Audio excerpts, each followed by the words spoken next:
ఉల్లి ధరలు అమాంతం పెరగడంతో జనం ఉక్కిరిబిక్కిరవుతున్నారు. తరచూ పెరుగుతూ జేబులకు చిల్లులు పెడుతుందంటూ ఆవేదన చెందుతున్నారు. అయితే వీటి ధరలకు కళ్లెం వేసేందుకు రంగంలోకి దిగారు అధికారులు. రైతు బజార్లలో ప్రత్యేక కౌంటర్లు ఏర్పాటు చేస్తున్నారు. అన్ని రైతు బజార్లలో ఉల్లి స్టాక్ అందుబాటులో ఉండేలా చర్యలు చేపడుతున్నారు.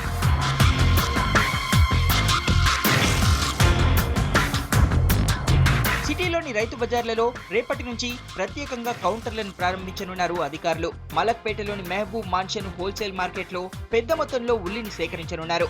నో లాస్ నో ప్రాఫిట్ ప్రాతిపదికన రైతు బజార్లను అమ్మనున్నారు.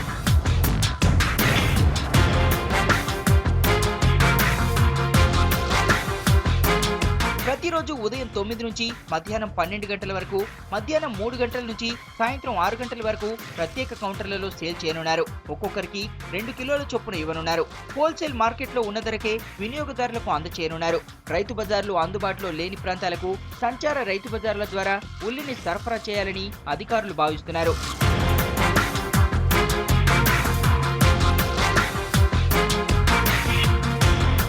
హోల్సేల్ మార్కెట్లోని ట్రేడర్స్ తో మాట్లాడి పెద్ద మొత్తంలో ఆనియన్ ని సేకరించేందుకు ఏర్పాట్లు చేశారు. ఉల్లి ధరలు అదుపులోకి వచ్చే వరకు రైతు బజార్లలో తక్కువ రేటుకే అమ్మనున్నారు. మొత్తానికి ఉల్లి కొరత ఏర్పడకుండా చూడనున్నారు అధికారులు.